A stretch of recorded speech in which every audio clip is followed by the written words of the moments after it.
Olá, vencedores, Deus abençoe a todos poderosamente. Quero deixar uma palavra para você, líder, pastor, obreiro, você que Deus confiou algo grande nas suas mãos. E muitas vezes faltam algumas coisas para que tenhamos um ministério poderoso, um ministério verdadeiramente produtivo em Deus. E o que falta muitas vezes é a dedicação. Nós não somos dedicados no propósito ao qual o Senhor nos chamou. Às vezes fazemos de qualquer maneira, de qualquer jeito, e devemos compreender que o qualquer jeito para Deus não serve. O qualquer jeito para o reino não se encaixa. E muitas vezes não temos a sabedoria necessária para nos direcionarmos dentro daquilo que o Senhor quer que verdadeiramente nós façamos. Então é necessário que venhamos ter a humildade de pedir ao Senhor sabedoria em conduzir o nosso ministério, em fazer a vontade do Senhor com excelência, em nos colocarmos verdadeiramente no centro da vontade de Deus, porque a vontade de Deus na nossa vida, ela é boa, perfeita e agradável. E muitas vezes também nós devemos pedir ao Senhor que tenhamos criatividade, sim, criatividade em tudo que o Senhor tem entregue nas nossas mãos. Criatividade, muitas vezes, em ganhar, em cuidar, em consolidar. Criatividade em desenvolver tudo aquilo que o Senhor tem confiado nas nossas mãos. E muitas vezes também o que falta é consagração. Consagração, separar-se para Deus, santidade, santificar-se, separar-se. Aquele que é santo é o que se separa. Santidade, separar-se para Deus. O que falta muitas vezes é uma vida consagrada, uma vida de poder, uma vida de unção, uma vida de autoridade. E o pior de tudo é quando falta interesse. O líder, o obreiro, o servo de Deus que se coloca à disposição do Senhor, ele tem de ser interessado no projeto, ele tem de ser interessado naquilo que o Senhor o chamou para fazer, ele tem que ser interessado no crescimento do reino, em fazer a vontade de Deus nos mínimos detalhes, em fazer a vontade do Senhor no seu chamado, em ser verdadeiramente um ministro do Evangelho, ser sal, ser luz, ser aquilo que verdadeiramente o Senhor o chamou. Então, o que há de mais triste é quando nós temos líderes, obreiros, pastores, pessoas do reino, desinteressadas no projeto, desinteressadas na visão do Evangelho, na visão do reino de Deus. Então, seja alguém interessado no projeto, seja alguém determinado, que começa e termina aquilo que se começou, alguém que se coloca verdadeiramente no centro da vontade de Deus. Nós temos a dificuldade de compreender que quando nós fazemos a vontade de Deus, os céus também estão abertos sobre nossa vida. Quando nós nos colocamos no centro da vontade de Deus, nós estamos também debaixo do seu cuidado, nós estamos debaixo da sua vontade, debaixo da excelência do seu poder. Então seja determinado, seja perseverante, seja ousado no seu projeto, tenha coragem de vencer e caminhar no centro da vontade de Deus. E hoje, quando nós olhamos para os templos religiosos, quando nós olhamos para as igrejas, quando nós olhamos para as congregações, quando olhamos para as denominações evangélicas, religiosas e de outras linhas, de outras religiões também, infelizmente o que nós temos notado hoje é a falta de unidade, a falta de comunhão, a falta de propósito. As pessoas não conseguem mais caminhar na unidade, elas não conseguem mais caminhar na visão do reino, dentro do propósito, não conseguem mais dar as mãos, caminhar em unidade, na unidade de Cristo, no centro da vontade do Senhor, no propósito real, em um só propósito, todos caminhando em uma só visão. E aí é o momento onde nasce a contenda, onde nascem os conflitos, as divisões, as iras, as fofocas, onde o inimigo ele encontra legalidade para entrar e agir. É quando não há unidade, quando não há concordância, como a palavra do Senhor diz, não poderão andar dois juntos se não houver concordância. Então a unidade é a concordância em Cristo. Então devemos estar na unidade de Cristo, no centro da sua vontade, no centro do querer de Deus. E outra coisa que falta muito, amados, é a oração. O que que é a oração? A oração é a comunicação de um filho necessitado para um pai. É o momento de relacionamento, é a comunhão que nós temos com Deus. É o momento em que eu me achego ao Pai e apresento diante do Senhor a minha vida em gratidão, apresento a minha vida, as minhas necessidades, e eu coloco a minha vida diante do Senhor e eu tenho um momento de relacionamento íntimo e profundo com o Senhor. É a oração, é o que alimenta o cristão, é o que alimenta a nossa alma, a nossa vida com Deus é a oração.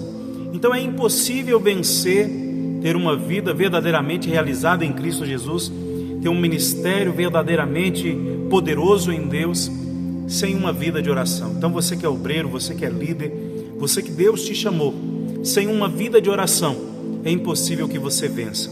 É necessário que tenha uma vida de oração, uma vida de entrega, uma vida de santidade, uma vida de separação para Deus, para que você suporte o processo, o peso, que você suporte tudo aquilo que uma vida verdadeiramente entregue ao Senhor, uma vida dentro do propósito, ela cobra de você. Porque dentro do ministério nós temos sim dificuldades, aflições, perseguições, atos de ingratidão, palavras que ferem, pessoas que nos machucam, e a única maneira que nós temos de resistir a tudo isso é quando temos uma vida de oração, uma vida de comunhão com o Senhor. E para que possamos vencer, é necessário que tenhamos uma fé viva, uma fé ativada em Cristo Jesus, uma fé capaz de fazer Deus se levantar do trono e trabalhar em favor da nossa vida. E nós sabemos que a fé sem obras, ela é o que? Ela é morta. Então é necessário que nós tenhamos uma fé ativa, uma fé que é operação, uma fé que faz com que possamos viver o melhor de Deus, que nós possamos ter uma vida de realização em Cristo Jesus, uma vida de poder, de unção, de autoridade, através da nossa fé, porque a fé sem obras ela é morta. Então devemos ter as obras da nossa fé, a comunhão em Cristo Jesus. E o que nós nunca podemos ter é a incredulidade, porque a incredulidade mata sonho, a incredulidade sepulta projeto, a incredulidade mata a esperança. Então a incredulidade é o oposto da fé. Então o cristão verdadeiro, o servo, o líder de excelência, aquele que quer viver o projeto de Deus em excelência, ele tem uma vida de fé, uma fé viva, uma fé poderosa, e nunca uma vida regada pela incredulidade, pelo medo e pela covardia.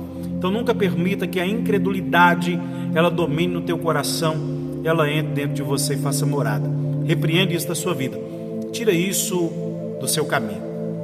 E muitas vezes também, amados, o que falta é maturidade. Essa palavra é forte, né? Maturidade, amadurecimento, crescimento, é transformação. É quando nós crescemos em Deus, quando nós temos uma mudança de mentalidade, quando somos transformados pelo poder de Cristo, vivemos os frutos da maturidade, do amadurecimento, né? De tudo que o Senhor nos proporciona.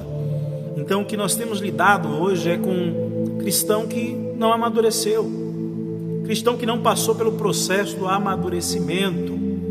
E muitas vezes são pessoas problemáticas, pessoas que trazem problemas aonde vão, pessoas que criam situações, criam contendas, que disseminam ódio, que muitas vezes dão lugar ao inimigo onde estão. E isso é falta de maturidade. Então tenhamos maturidade em Cristo Jesus. Vamos amadurecer na nossa vida espiritual, na nossa vida familiar, vamos amadurecer nos nossos pensamentos, vamos amadurecer nas nossas atitudes. O que nos falta é maturidade, amadurecimento em Deus. Então coloca o teu coração em amadurecer no Senhor.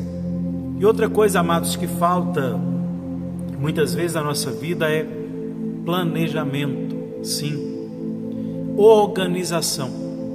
E isso eu tenho que falar um pouco mais, porque quando nós falamos, coloque os teus planos e os teus projetos nas mãos do Senhor e eles darão certo, nós estamos falando de planejamento, de organização. E um cristão verdadeiro, ele tem uma vida organizada em Cristo Jesus. Ele tem verdadeiramente uma rotina de fé, de propósito, ele não perde o foco. Ele é determinado naquilo que ele tem dentro do coração dele. Então ele tem um planejamento em Cristo Jesus. Ele sabe para onde ele quer ir, ele sabe onde ele vai chegar, ele sabe o nível que ele deseja alcançar, e tudo isso é um fator determinante em sua vida, é um divisor de águas. Então muitas vezes o que nos falta é planejamento, né? É preparo em Deus, é organização. E nós nunca devemos ter, amados, na nossa vida, o que nós chamamos de complexo de superioridade. Senão nós entramos na síndrome de Lúcifer, né? Nós achamos que nós somos melhor que todo mundo, que nós podemos mais que todo mundo, que nós fazemos melhor que todo mundo, que nós somos mais capazes. Cuidado, nunca tenha esse complexo maldito de superioridade, e também não tenha o complexo de inferioridade, se achar menor, mais fraco, limitado, incapaz. Não tenha isso. Tira isso da sua vida, tira isso da sua história. Complexo de culpa, repreende isso. Tira todo sentimento de culpa, todo sofrimento que o teu passado de dor te trouxe, todo entulho, toda toxina que a vida tentou trazer sobre a tua história. Lance isso por terra, tira isso do seu caminho, em nome do Senhor Jesus. Outra coisa interessante e profunda, isso aqui, falta de humildade. A humildade, ela abre portas. A humildade nos conduz a lugares altos. A humildade nos coloca no centro da vontade de Deus. Porém, a soberba procede à queda. A soberba nos leva à queda. A soberba nos leva ao fracasso, à destruição. Então, cuidado, seja humilde. Seja humilde com as pessoas, seja humilde no seu falar, seja humilde no seu agir. Cuidado, meu amado, cuidado com a soberba, cuidado com a hipocrisia, porque a soberba, ela conduz à queda. Cuidado que a hipocrisia te leva à destruição. Então seja humilde com as pessoas à sua volta, seja humilde com os seus liderados, seja humilde com os seus membros, seja humilde com seus amigos, com seus familiares. Humildade acima de tudo. Coloque isso dentro do seu coração. E outras coisas que faltam, amado, é experiência. Achamos que sabemos demais. Cuidado. Ninguém sabe tão pouco que não possa ensinar, e ninguém é tão sábio que não tenha nada a aprender. Tenha humildade. Isso também se encaixa na humildade. Então tenha sabedoria em Deus e caminhe em caminhos que te conduzem a crescer, a conhecer, a progredir, a avançar dentro do seu projeto, sempre na humildade, para que você tenha experiências com Deus, experiência no seu ministério. Falta perseverança, olha isso, ser perseverante. Tem muitas pessoas que são animadas em começar, mas no meio do caminho abandonam o projeto. Tem muitas pessoas que são boas para falar: olha, eu estou junto, eu vou vencer, vamos caminhar, vamos prosperar, vamos caminhar junto. Ela até é boa em começar, mas não termina o que se começou. Não é perseverante.